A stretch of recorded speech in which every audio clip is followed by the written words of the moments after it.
সাংবাদিক বন্ধুরা, বিষয়টা হচ্ছে বাংলার মানুষের বাঁচার অধিকার আছে। প্রথম, মহিলা মুখ্যমন্ত্রী আর মহিলার উপর অত্যাচার একের পরে। এটা ল কলেজের স্টুডেন্ট, একটা এমবিবিএস কলেজের স্টুডেন্ট বা ডাক্তার, তার জন্য মিডিয়া, ভারতীয় জনতা পার্টি হাইলাইট হচ্ছে প্রতিদিন। বাংলাতে মহিলার সঙ্গে ছেড়খানি হচ্ছে, রেপ হচ্ছে, এফআইআর নেওয়া হচ্ছে না। আমি এর আগে এসেছিলাম কুচবিহার, আমি গিয়েছিলাম হসপিটালে অ্যাডমিট, রেপ করেছে।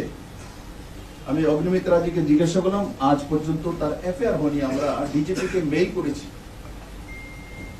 তো যে রাজ্যের মধ্যে মহিলাদেরকে বলাৎকার আর রেপ করার পর তার এফআইআর হয় না, যেটা অটোমেটিক্যালি কোনো হসপিটালে তার চিকিৎসা করা, সুপ্রিম কোর্টের গাইডলাইন, বিনা পয়সাতে, আর ওখানেই মেডিকেল করা আর এফআইআর করা, সেগুলো করা হয় না। একটা মহিলা মুখ্যমন্ত্রী,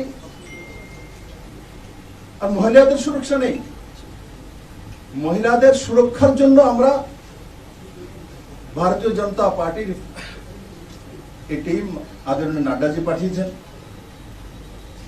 আর তার মধ্যে স্পষ্টতার সঙ্গে দেখা যাচ্ছে যে তৃণমূল কংগ্রেসের নেতৃত্বের কারণে, তাদের লিডারশিপের ব্যবস্থার কারণে এই সব ঘটনাগুলি ঘটছে।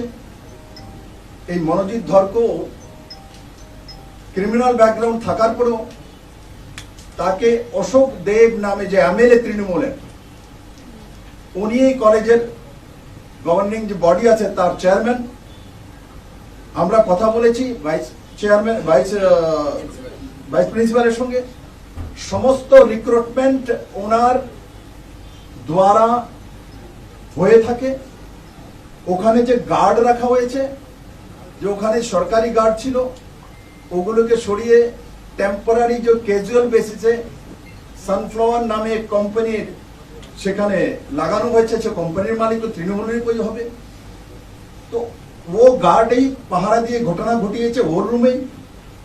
গার্ডের রিক্রুটমেন্ট তৃণমূলের সেই এমএলএ অশোক দেবই করেছে, তার কমিটিই করেছে।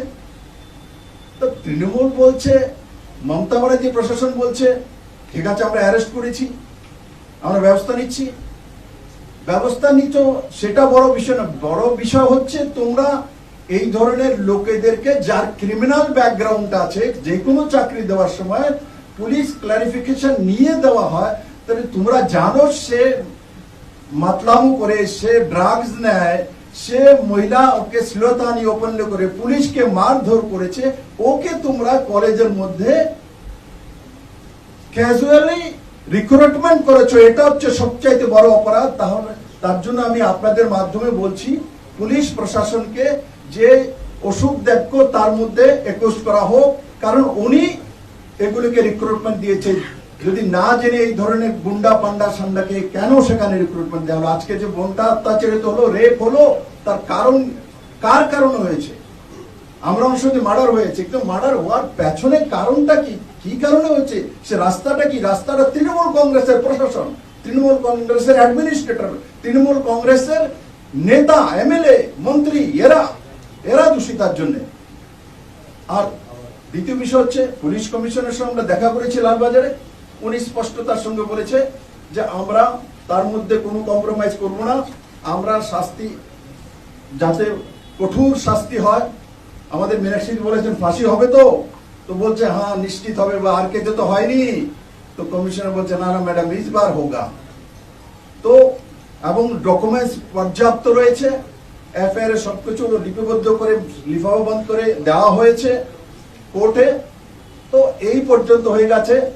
পরে যাতে, আমি তার জন্য এই কথাগুলি বলছি, এক মাস পরে যাতে না বলে এই তো এই ডকুমেন্টস নেই, এই ডকুমেন্টস নেই। এখন সব ডকুমেন্টস আছে। পুলিশ কমিশনার নিজে খুদ বলেছে লিফাফা বন্ধ আছে, তার জন্য যখন খুলবে আর নিশ্চিত তার যে ব্যবস্থা অন্তিম যেটা নরেন্দ্র মোদী সরকার করেছে, যে ভাই রেপ কেসের আসামিকে ফাঁসি হওয়া উচিত, আর সেটাই আমার বোন আর মীনাক্ষী লেখিজি বলেছে। আর সেই দিশাতেই কাজ করবে পুলিশ কমিশনার আজকে বলেছে।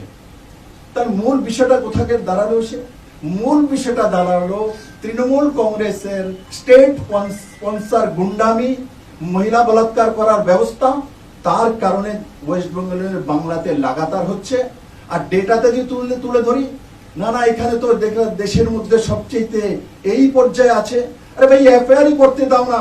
আমরা এত বড় টিম এসছি, বিপ্লব দেব একটা পুরো টিম নিয়ে এসছে, আমরা বলেছি, আমরা মেইল করেছি, তারপর ডিজিপি এফআইআর নেয় না রেপ কেসের, তাহলে রাজ্যের হবেটা কি? তার জন্য আমি মমতা ব্যানার্জিকে সাবধান করছি, সাবধান হয়ে যান। এই দেশের মহিলাদের সঙ্গে এভাবে অত্যাচার করা যাবে না।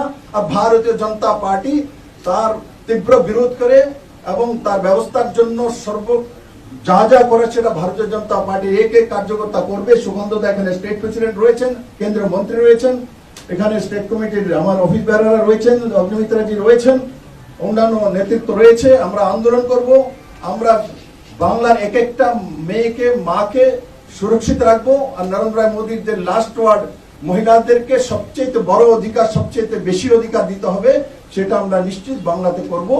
পোস্ট করা হয়েছে বিপ্লব বাবু আপনাকে ট্যাগ করে, যেখানে বলা হয়েছে যে 9 বছরের একটি বাচ্চা মেয়ে এজি কোয়ার্টারের কাছে তার দেহ পাওয়া গেছে।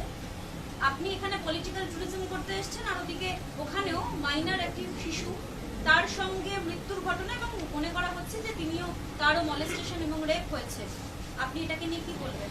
দেখুন,